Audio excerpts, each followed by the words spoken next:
As we teeter back and forth, slowly inching our way unbalanced towards the edge of oblivion, the song that always comes to mind is the song from the beginning of Fallout 3, I Don't Want to Set the World on Fire. You know the one, I don't want to set the world on fire. Yeah, I love that song. And whenever I see stories like this, and boy, do we got a lot, that song gets stuck in my head. For those that aren't familiar, I know maybe a little bit esoteric. Fallout 3, Fallout series is about a post-apocalyptic world. And one of the best games ever made, I swear. It starts with the radio playing that song and then pans out to the post-apocalyptic wasteland. We have the story from CNN.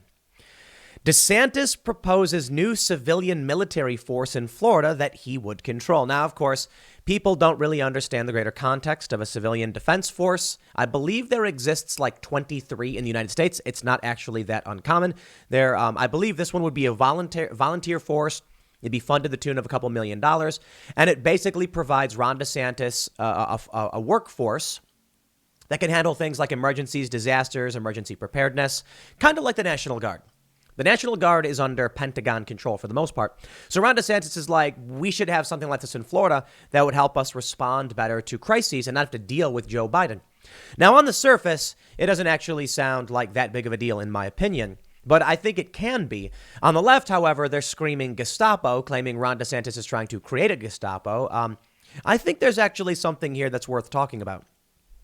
The relationship between Florida and the Democratic establishment in Washington is so tumultuous that Ron DeSantis says we're going to have to make our own civilian military force because we can't rely on the feds. Now, again, it may seem very innocuous, right? Many states have these things already, but it's just another grain of sand dropped into the heap that is this country is falling apart. Already we have this story out of Oklahoma. Oklahoma's vaccine mandate rejection won't apply to guardsmen going to drill weekend, DOD argues.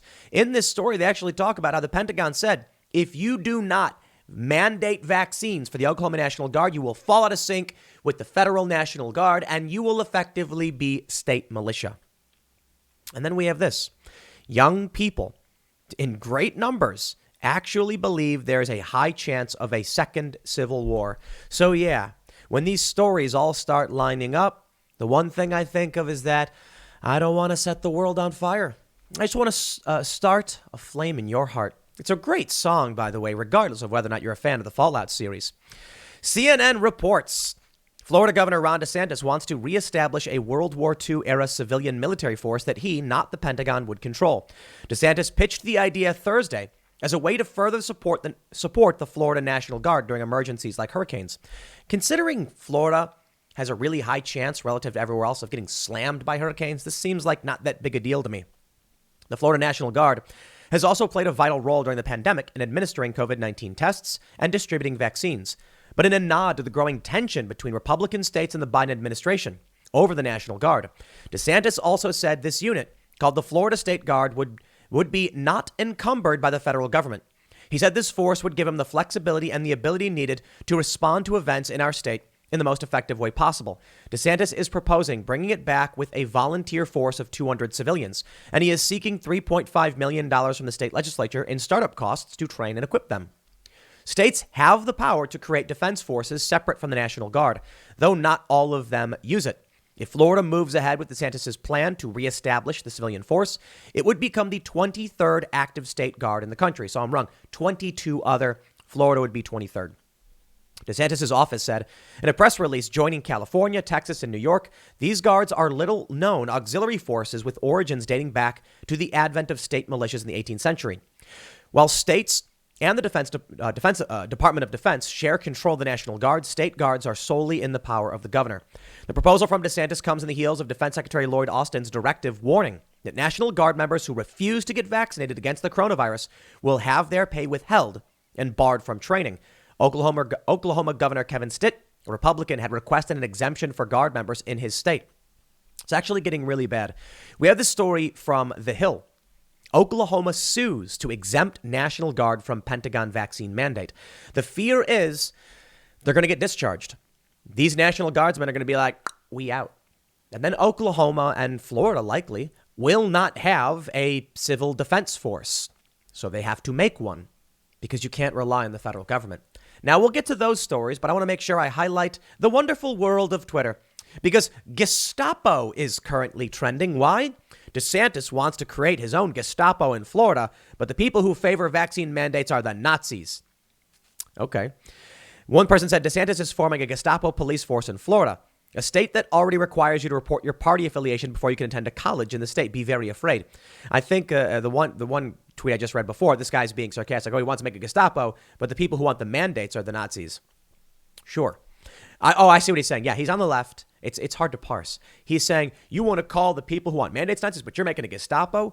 Oh, wow. So New York is mandating vaccines and they already have a Gestapo? And these people are nuts. Look, it's stupid to call it a Gestapo, and you can see it's here trending on Twitter. But it is, in my opinion, worrying as to the direction of this country. If states feel they can no longer rely on the federal government, then at what point is confidence broken? And they say, why are we even bothering talking to you? Joe Biden's out of his gourd. We have no idea what's going on with the House because they can't agree on anything. So what's the point? And then you get the Supreme Court. Brett Kavanaugh the other day on the Roe v. Wade arguments is like, why is this an argument for the court? Why isn't Congress picking this up? And I'm like, he's right. Why are they trying to pass legislation through the Supreme Court? That's dumb. It should go through Congress. That's what it's supposed to do. All right, here we go. Abby Libby on Twitter, just these random people. Hey, Australia, 1940s Germany called. They want their Gestapo back. This is the problem we face. People who are really dumb, but politically active. I don't know how you solve for that issue. I mean, people are allowed to be stupid. And they're allowed to speak and they're allowed to vote and all that stuff. I don't think. And I've defended stupid people before. The idea that you could ban stupid people from the conversation for being dumb is scary because everyone thinks they're smarter than everybody else. But what I mean to say in this regard, that these people don't seem to realize that California and New York already have these. So those are blue states, the bluest. So does that mean we can all complain now that New York and California are operating Gestapos? Oh, come on. I love what's going on with Australia because I'll have a bigger story on this later. But they literally have internment camps. Okay, maybe concentration camp was a little too hyperbolic. I'll be the first to admit it. Of course, I was trolling and being hyperbolic. But they're literal internment camps. And there are people who are just like, nuh-uh. And I'm like, here's a video. Nope. There's a video of a woman and nope. Okay, sure. But let's bring it back to the United States because we'll get into the Australia stuff in later on, or in the podcast, you already heard that stuff. But here we go from the Military Times. They say, both the governor and adjutant general of Oklahoma have said they will not enforce the Pentagon's COVID-19 vaccine mandate for troops under their authority. The question now is how much authority they actually have. The DOD has the authority to mandate vaccines in support of medical readiness, a defense official told reporters on Wednesday, reiterating statements going back to Friday from Pentagon spokesman John Kirby. Quote, I don't believe there's any dispute. The Secretary of Defense and the Secretaries of Military Departments have the ability to establish medical readiness requirements that apply to all of the active and reserve components, including the National Guard. Whether or not the governor forces that under his or her own authority is another matter. But it in no way relieves members of the National Guard from compliance with medical readiness requirements established by the Secretary of Defense and the Secretaries of the Military Departments. Defense Secretary Lloyd Austin in August announced that COVID-19 vaccination would be mandatory for troops. The services have since set their own deadlines, giving reserve components at least 30 extra days. The issue in Oklahoma comes down to whether its guardsmen will be allowed to go without a vaccine. They won't. It's not whether they'll be allowed to go without a vaccine. They won't. But who will hold them accountable for violating the mandate and what their military careers will look like if they do? National Guard forces are under the command of state governors unless under a federal activation, including during some emergency relief mobilizations, deployments abroad, required annual training and professional military education needed to earn promotions.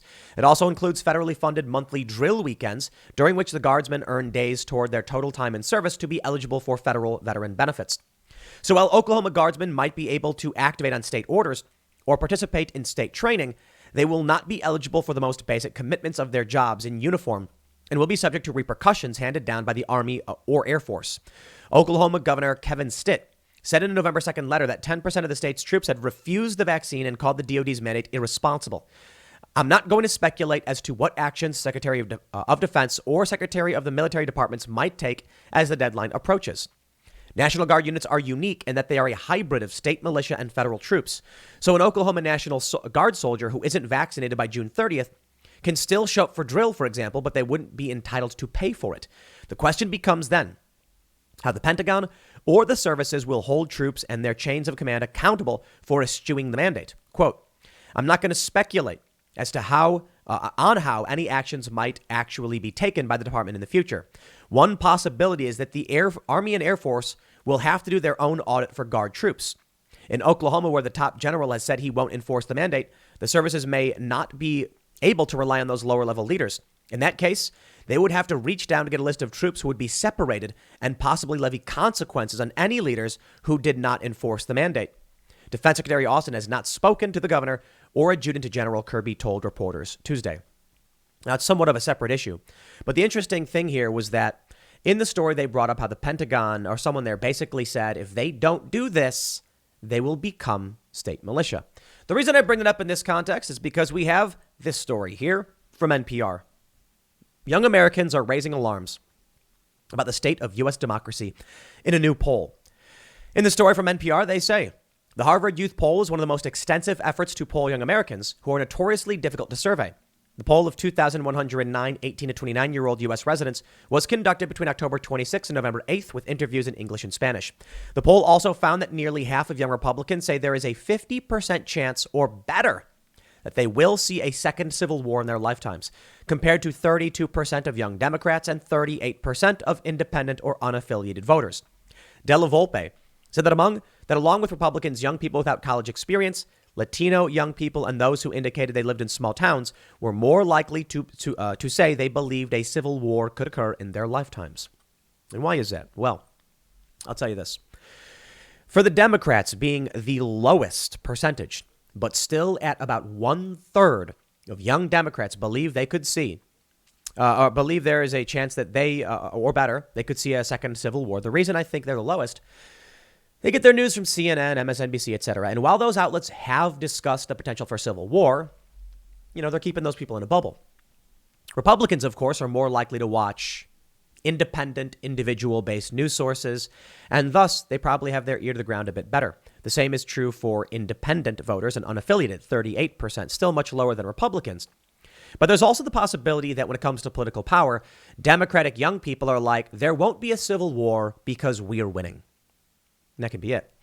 When they know, these 18 to 29-year-olds, many of whom, Antifa is comprised of many young people. When they know they can go out, smash buildings, and literally kill 25 people like they did in the George Floyd riots, and I'm talking about the extremists, not general young people, why would they feel any alarm at all about a civil war?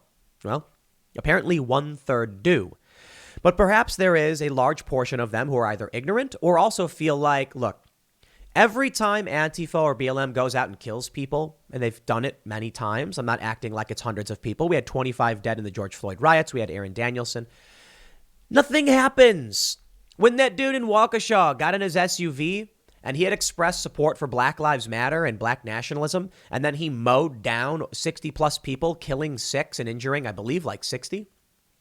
More than 60 were run over. The media covers it up. They said an SUV did it. And then they stopped talking about it a day later. We're going to talk about this guy's motivations? Nope. So you've got a combination of people knowing. If they're politically active on the left, they don't got to worry about it because they're going to win because they control the beacons. They control the broadcast towers. But then you also have a large portion that aren't seeing the stories. Republicans certainly know a guy who had black nationalist sympathies and BLM sympathies got in a vehicle and rammed and mowed down a bunch of white people, and he had posted about wanting to hurt white people. Sounds like his motivation was there, wasn't it? Republicans know this, so they feel like, man, we are headed towards civil war. The Democrats just watch CNN, so they got no idea what's going on. So this brings me back to Ron DeSantis and the Oklahoma National Guard and why I bring these up all in the same context. If Ron DeSantis feels that he needs to establish a civilian defense force because the federal government isn't there, then the federal government's influence over these states has been waning dramatically. Earlier in the year, Joe Biden came out and said, we need, more lockdowns, more restrictions. Florida had already reopened. Texas had reopened. South Dakota never closed. And a bunch of red states were like, what are you talking about? Joe Biden was not speaking to these states. He was not unifying anything. Joe Biden was literally just addressing blue states. Now we have June 2022, Supreme Court's ruling on the Mississippi abortion law. There are many people who say that the Supreme Court will overturn Roe v. Wade. You are going to have a president who does not speak to Republicans, Republican governors who do not have confidence in the federal level establishment politics. You are going to have young people who overwhelmingly believe, I shouldn't say overwhelming, but large portions, a third to half, who believe we could face a second civil war. You've got Ron DeSantis then deciding, I need my own civilian defense force. You have the Oklahoma National Guard saying, we will not comply with your mandates. And they're suing now to exempt the Guard from the Pentagon vaccine mandate. This is all just signs stacking up, suggesting we are moving towards peaceful divorce, national divorce, civil war. I don't know.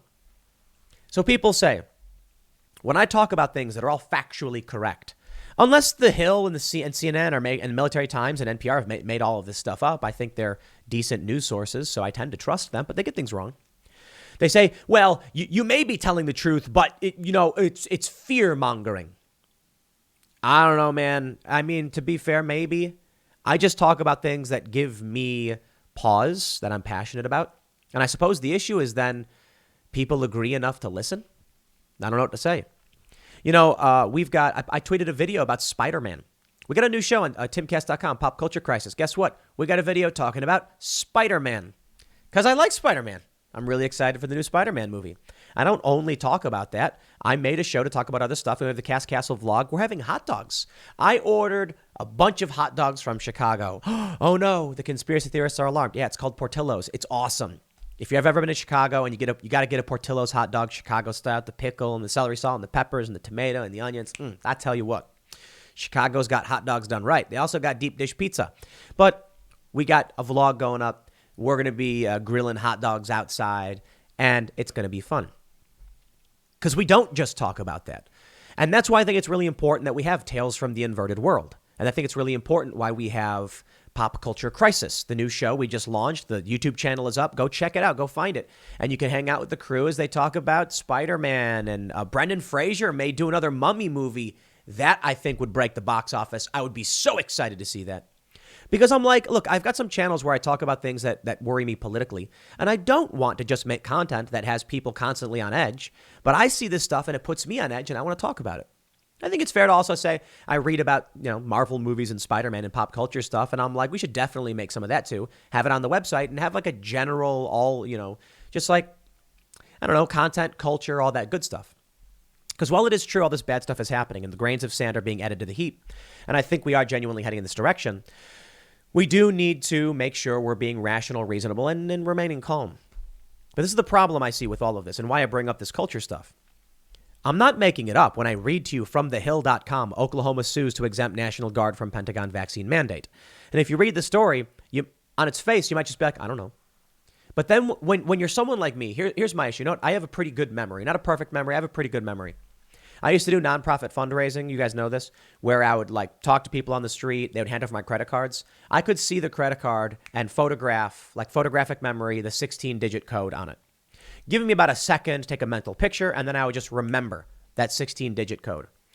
And so having a good memory means when I read about The Hill, Oklahoma sues to exempt National Guard from vaccine mandate, I'm also reminded of the quote from the spokesperson who said, if they don't do this, they will effectively be state militia and no longer in alignment with the federal, the Pentagon's National Guard thing. So I bring that up. I see those two stories and I say, hey, wait a minute. If these two things are happening, it could possibly lead to this. And so a lot of people ask me all the time, they're like, who writes the scripts for the videos you do? And I was like, I don't have any scripts. And they're like, well, how do you do it? I was like, I turn the camera on and start talking. Like, how do you just talk nonstop? I'm like, I remember everything. Not everything. I'm being somewhat facetious or hyperbolic, I should say, is a better way to put it. But I see these stories and I'm like, whoa, DeSantis is putting together a civilian guard. What does that mean? I do some research. Then I think about, that's right. When it comes to the distribution of monoclonal antibodies, Joe Biden intervened and was like, we're going to send them somewhere else. And he was like, no, we need these. And there was bickering. And he's basically saying, I don't feel confidence in the federal government. And then, of course, if you look back to the stuff that we know about the Civil War, when confidence breaks in the federal government's ability to handle things, states start seceding. Then we had John Podesta back in 2020, who, according to the Boston Globe, said, if Donald Trump wins, the West Coast should secede from the Union. And I'm like, all of that stuff seems to be piling up. But to be fair, just because I remember all of these things and I see the path we're kind of on, doesn't mean that anyone else will, and could entirely mean that, I don't know, tomorrow there could be a major event politically and everyone forgets everything else and just calms down. There's a lot of things that could potentially bring us together, but I think I got to be honest with you. I don't see it. I don't see it. Here's what I do, you know? I see a lot of things. When I worked for Vice, I told them, this is back in 2013, what you should do is have a producer who films videos with all of your journalists, all of your main personalities, and gives them their own channels, like it's a Twitter account or something. Because where YouTube is headed is individual personalities and single show channels. What Vice had been doing was one channel with all the different content on it. And I'm like, it doesn't really work because a person who likes, news about cupcakes may not watch news about pizzas. So what happens is you need to make a cupcake channel. You make the pizza channel. They said it's a really great idea, but whatever. And so then I launch a channel, and sure enough, it works because people are like, I like watching this one guy's show. They view it incorrectly. Now, there are things like that that allow me to do well. Launching the website was a good idea. Should have done it sooner. And I see these things and I say, if X, then Y, Z may come next. Maybe that teach your kids this. The pattern stuff where it's like, the pattern will be like 1, 1, 2, 3, and the pattern goes up and it's like, what's the next number? I'm decently good at that, trying to figure out how they come to this position. And what ends up happening is certainly I make a lot of wrong predictions, but I think based on the ability to grow the business and do everything we're doing, I've slightly made better predictions than I've been slightly more right than wrong. It's all it takes. It's the house edge, right? When I look at all this stuff about the National Guard, what I don't see is de-escalation. I see fighting in the streets. I see a BLM activist going to a judge's house, getting arrested for something related to that. And I'm like, wow, that's not happened in recent history. We get people getting shot in the streets. We get a civilian defense force being launched because states don't believe in the federal government. And I'm like, these things point in one direction. They don't point towards harmony. They point towards disorder. So maybe I'm wrong because there are certain things I don't see. Or maybe these things equal escalation. You decide, man. Maybe I'm not right. We'll see how it plays out. I'll leave it there. Next segment's coming up at 4 p.m. over at youtube.com/Timcast. Thanks for hanging out, and I will see you all then.